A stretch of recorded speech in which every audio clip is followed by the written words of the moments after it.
a new PCMA Institute conversation series where we bring together the people shaping how our industry thinks, leads, and designs for what comes next. I'm Nike Usher, Head of Event Marketing at PCMA, and I am thrilled to anchor today's conversation. Our inaugural guest is someone who brings an exceptional mix of strategy, facilitation, design thinking, and real world stage presence to her work. Devon Pasha is a facilitator of human experience. Through DMP Creative, she partners with organizations to create experiences designed around goals, connection, and outcomes that matter. Her work and leadership have been recognized by EventTech's Meetings Today, Smart Meetings, just to name a few.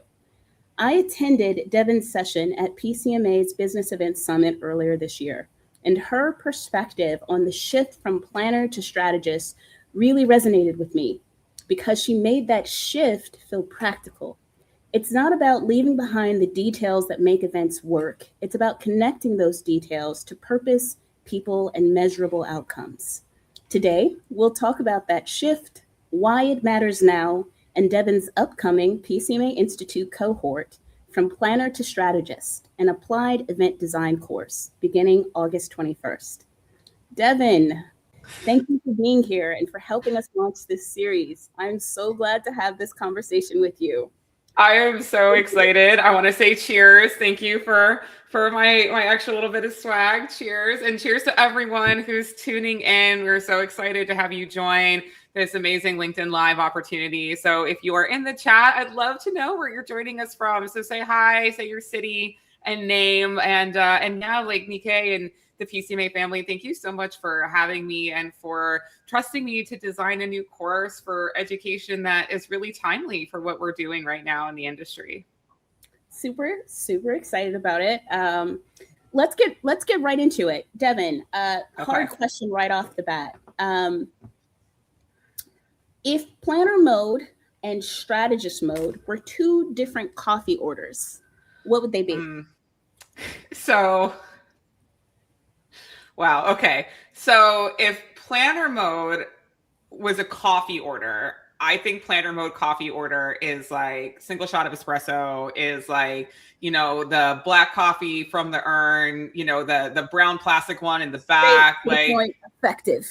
Make the point effective. It's like, if it was like a go-to like verbal coffee order, it's like, whatever, I need caffeine, I gotta go, give it to me fastest. Typically me on an event site. Okay. Right. I will asterisk that actually on event sites, I often switch to tea because one, there's like never a line for the hot water. And two, it tastes way better than conference coffee. Like, sorry, venues, y'all have yet to perfect conference coffee. So are you saying that coffee is the planner and tea is the strategist? Is that? No. So I will say that for me is an intentional shift when I'm in planner mode, unless there is a Starbucks, and I can intentionally go get it, which is a segue into if I thought strategist had a coffee order, it probably sounds something like, what do you recommend? Which would be like, if I gave you what I like and there's something new and cool on the menu, like, what would you recommend?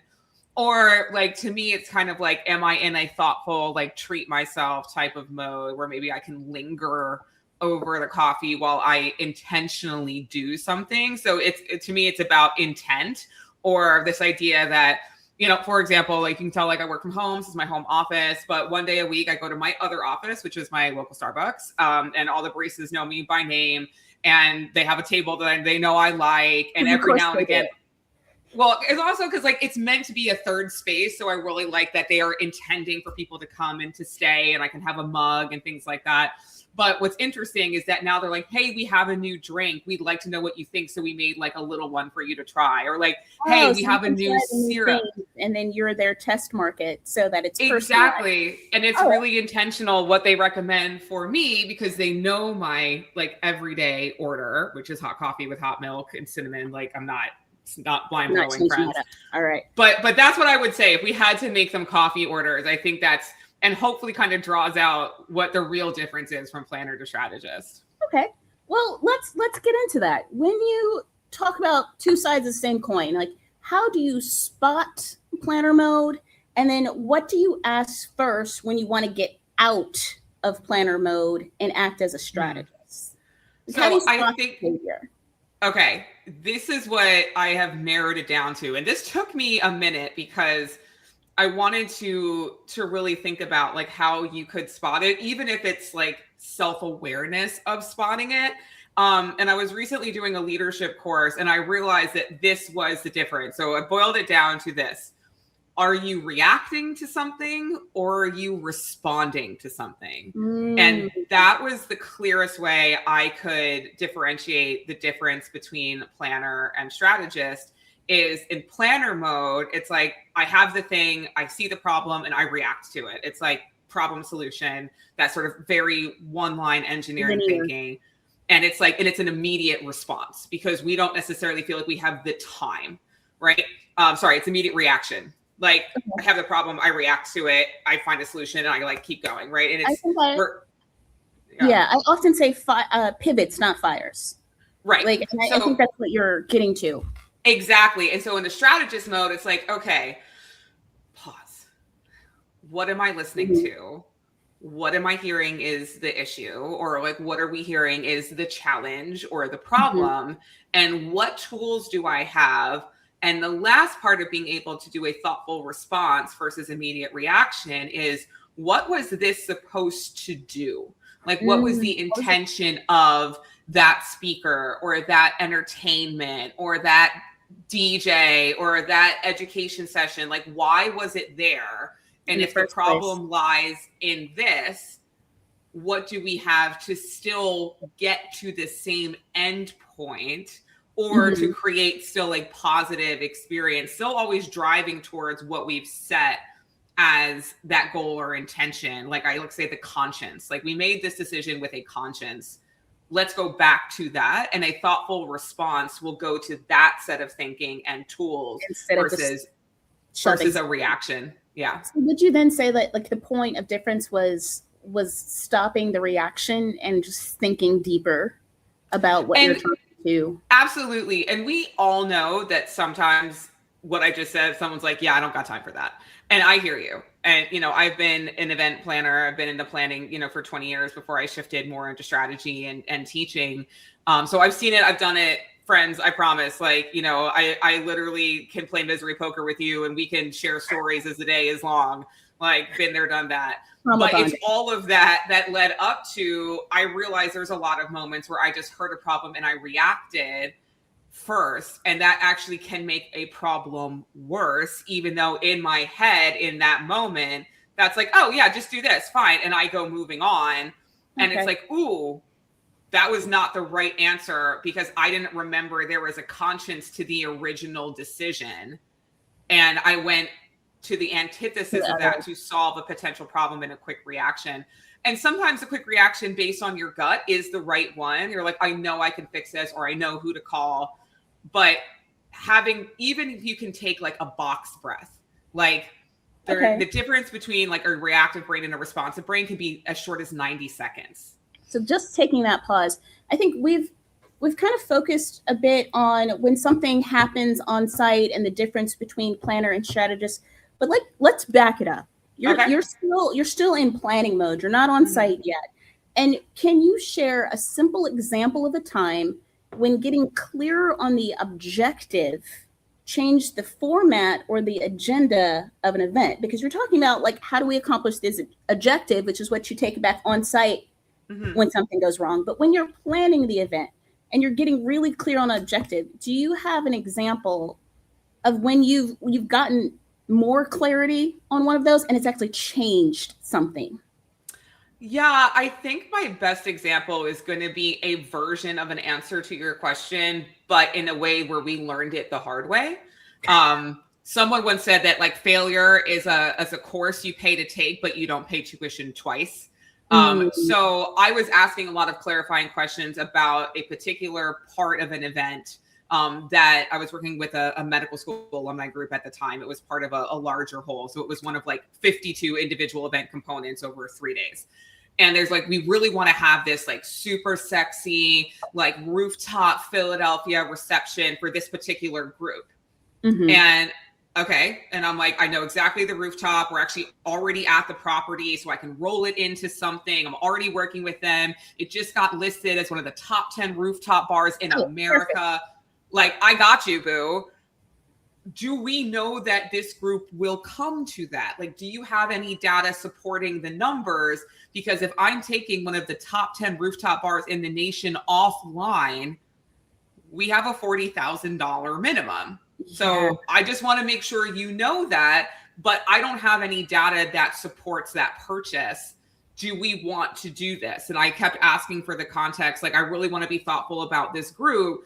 My gut and understanding, it was like a 10th or 20th reunion for a medical school class. I'm like, ooh, these people about to be in their 40s, early 50s. I'm pretty sure they're like in their medical career. I'm pretty sure these are the ones who like barely get to see their families. And so like family time, like, I don't know, like, I think even the attraction of this might not get what you want. And so I kept asking for that clarification and that data or anything to support that design choice. And they made it based on, this is what we know will draw them, instead of listening to, I think we could redesign this to be more effective. And what ended up happening was, instead of getting the 80 to 100 people to make the purchase, they had 12. And we had locked in to the purchase. And, you know, essentially still were on the hook for, you know, they lowered the minimum out of a courtesy because, you know, but we had taken this offline. And that to me, I think, is an example that hopefully shows the reverse thinking, or like what can happen when we didn't get clarification and didn't have anything to support a planning decision that could have been repurposed to what would really attract this group. What do they really want? And who are they, in a way that we probably could have done that assessment and said, you know what? We're probably not going to get that group. We could probably do something else, or just invite them and get like a reserved table later. Yeah. You know, like, or a part of it, or something like that. And it would have done the same thing without putting us on the hook and essentially wasting, you know, tens of thousands of dollars. I think that's a great segue into my next question for you. Okay. Actually, for someone who's watching, who currently feels stuck in logistics, like you're just doing the venue search and you're locking in F&B, what is one small shift that they can make on their very next event to act more like a strategist? Ooh. I would say, and I'm trying to be thoughtful about my response here. I would say, if you're feeling like logistics, I want you to think about it like paving a road. So you have bricks and all of your logistics, you're down here, like, you know, paving the road. And what I would, yeah, right. Like boom, boom, boom, boom, boom. Right. Like, we're going to rent the place and we're going to pick the menu. We're going to do all this. Right. And there are these individual decisions, and those are logistics. Right. And so you're planning forward to get to a goal. What I would say is, I want you to like get your head above water. And I want you to think about, if you were in a drone looking down, what is happening and are you going the right way? And so it's really a matter of perspective. Is that the right decision, or what does this drive? I recently did an interview with someone who said, to what end? It was 3 words, to what end? And that to me was a great way of asking why. And that why got me in trouble quite a bit in my same planning event career. It's like, why are we doing that? Or like, why are we having that 20th medical reunion? Is that a reason? What's the KPI? So that to me was like, okay. And so, you know, sometimes asking why can be seen as very challenging. And so trying to reframe to how and what statements, or this new favorite one of mine, which is to what end. So to what end is the drone show doing something? To what end is shutting down the top bar, you know, in the United States? You know, to what end? Like, what does this drive towards? And so even if you're in logistic mode, the next decision you have to make, if you add to what end, if it gives you a different perspective or a pause, that's how you know you've shifted into that mode. Because it can save you time and money, which are our 2 favorite things. to save or to maximize. So that's where I would help you kind of like think about it and just give you that visual. To what end would, if they want to go deeper on the to what end, what are the kind of things or the work that they do inside of your course? Like, is this, are you going to be asking to what, and it's more than this. Like, what? I think the difference in the course, and hopefully this answers the question, is one of the shifts I really was intentional about making was the fact that it's cohort led and it has a live component. So when I think about learning how to do that shift, all the people who come to take the course are going to come from different perspectives. And I'll sort of footnote, like, I'd love to talk about who, if you're interested in knowing if you should take the course, we can answer that, or like if you should be thinking this way. But I really was intentional about having it be live because as we all come from our different perspectives, our different lived experiences, like being in logistics, where you are in the industry, that is actually going to inform your cohort mates. Like, we're going to be able to learn from each other versus you learning in your own vacuum and just trying to like absorb education. One of my favorite mentors told me once that I want you to be education rich, but not execution poor. And Ooh. Yeah, education rich, but not execution poor. And that comment really lives with me. One for the other. And how many times have we gone to conferences where you've like sat in a session and you're like, well, that's interesting. And then you don't have a game plan to put it into practice. So coming to learn together is like, you can also learn from lived experiences from others, which will enrich yours, while we also learn a new way to think about all of these components. And the other reason we made really intentional choices about this course is that I want everyone to bring their own event. So this is a BYOE course, and we're going to break it down so that as you get new perspectives that we're building through the modules, you now can look at something that you're familiar and comfortable with, but hopefully with a new set of eyes that will allow you to work within your own world while getting new information and connections through your cohort mates. But also we're all learning this new perspective, which can help your current work and future work at the same time. And you can put everything into practice the next day. I think it's super powerful. I also think that you must be very persuasive because this is the first live cohort that PCMA Institute has ever done.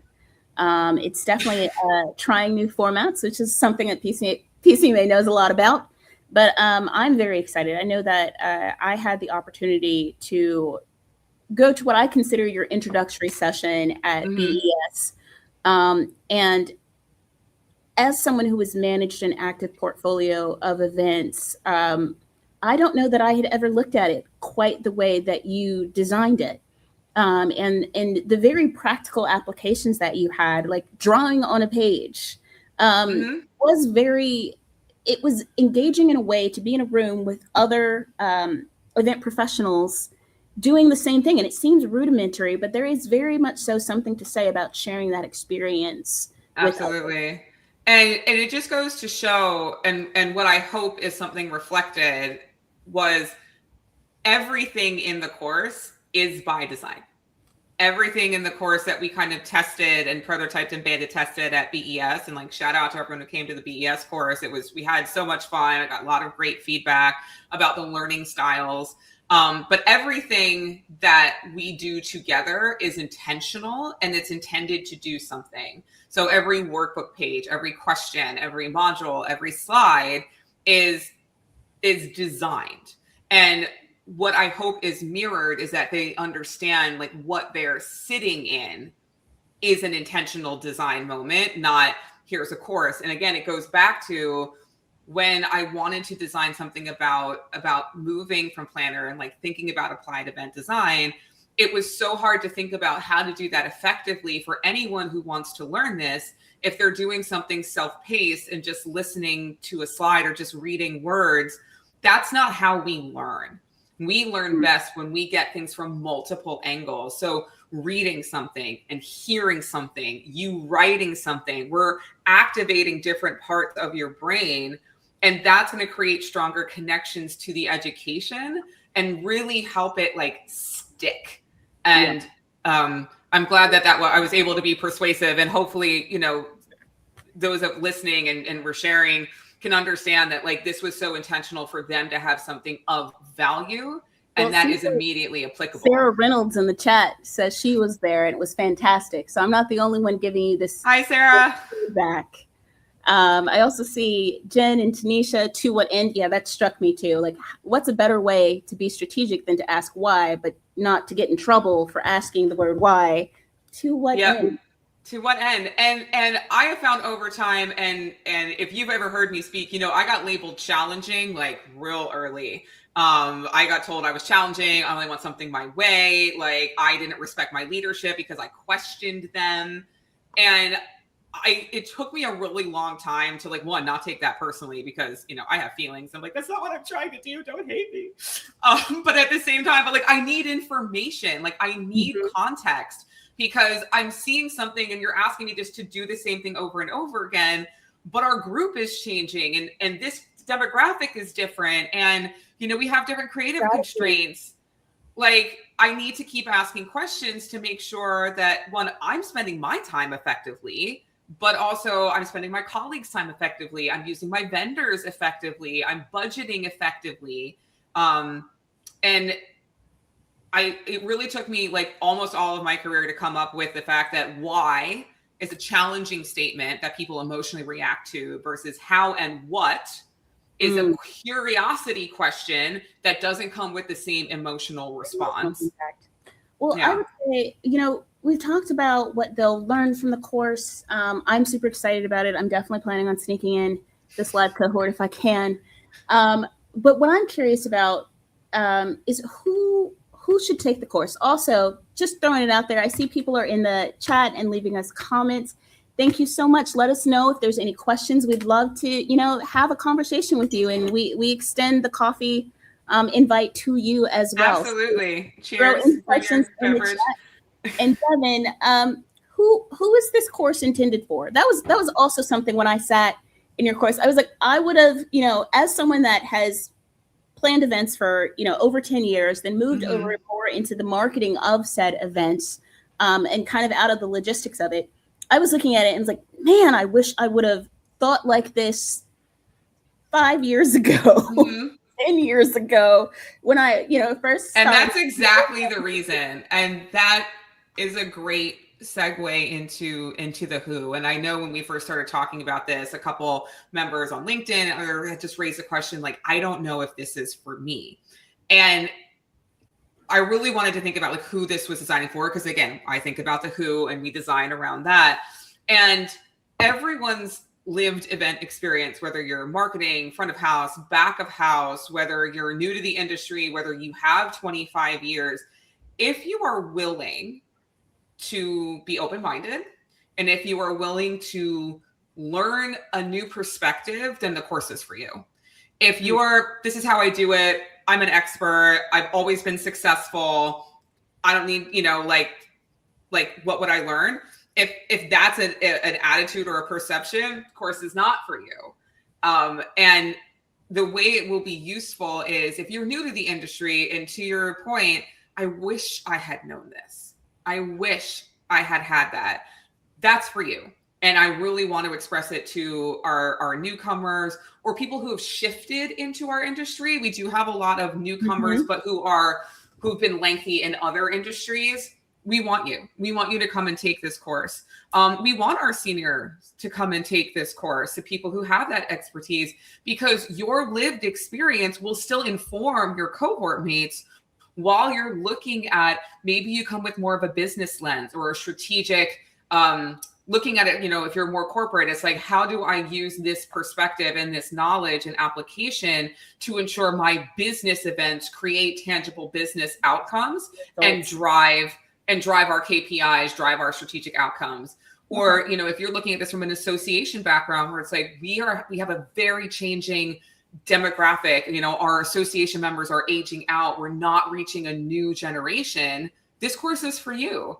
How do you design for the who? And how can you make strategic changes in the experiences you're designing to attract and connect with a new set of people? Not-for-profits who rely on dollars. Like, how do you design experiences that are so emotionally resonant that I'm touched to give my hard-earned money? So this is for everyone. Okay. Well, we have one question to chat, about 4 minutes left. Okay. What is one misconception about event strategy that you'd love to retire? That is a great question that I would love to retire. I would love to retire. This is how we've always done it as a strategy. Ooh, preach. I would love to retire that. And the reason I say that is that this is how we've always done it as a strategy is useful for one reason. And I will give you, for everyone listening, I'm going to give you 20 years worth of knowledge in the comeback that it's taken me to come up with the comeback to that statement. I'm going to drop a mic right now. And this is how we've always done it. The comeback is since the last time you changed it. Boom. Boom. You're welcome. And the reason I say that is that I've worked with most of the institutions who are like, this is how we've always done it. This is how we've always done it was born from, you made a strategic decision 5, 10, 15 years ago. And it was really 5, 10, 15 years ago. And it was really effective. And it had such positive business results that you use that in subsequent years because it worked really well. However, I would like to retire that because what it does is it keeps us from refreshing the to what end conversation, the strategic design conversations to say, this worked well when our 50th reunion was comprised of people who graduated in the 1950s. But we're looking at people who are graduating in the late 60s. Things were very different from the 50s to the 60s.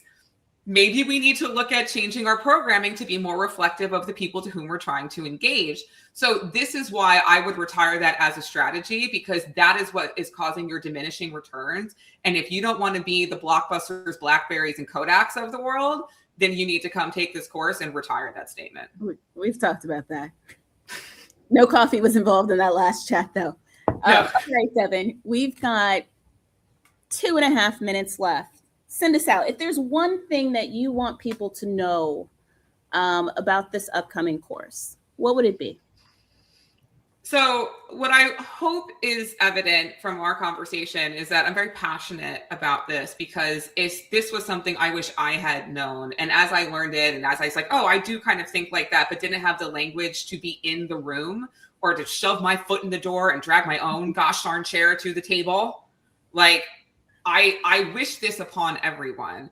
And even if you can't take the course right now, or you need to delay it or whatever it is, and I really hope you join our initial cohort. And I think it's going to be of great value, especially as we go into our Q3, Q4, especially as we're looking at our 2027. Like, this is the time to take it so that those events are already effective, or you can still have the time to make micro strategy changes to drive that success. But what I hope you realize is that even if you start to educate yourself on this, that you will find value. And that is what is going to be the tide that raises all of our boats. It's going to make our events more successful, which will make us as the planners and strategists more valuable. So we're not just the planners who take the binder and like, and do you want fries with that? We're not going to be those people anymore. We're going to be order takers. We are not the order takers. We are strategic advisors. We are invited to every meeting. We know exactly why we're doing the work that we do. So we feel better about our value, and we are stopping undervalued as our skill set, and that our events are more valued instead of budget items as strategic investments. And that's where I hope we're going as an industry, that we're going to raise all of ourselves together in terms of value add. You know, we're a $1 trillion industry that shapes global politics, that shapes, research, that shapes education, like that shape how we do and touch everything in our world. And yet we're the order takers. Nah, it's time to change that. And that's my why. You know what, Devon, I enjoy spending time with you. I enjoy coffee. I enjoy combining the two. I'm so glad that you are our inaugural. Thank you for having me as the inaugural Coffee with Leading Minds. Yeah. And I will see you in your live cohort. All right. Well, we start August 21st and we'll go live on Mondays in September. And I really hope to see you there. Let's connect. And if you have questions, contact us. We're here. And again, let's raise all ourselves up together. One cup of coffee at a time. Cheers. Bye. Cheers.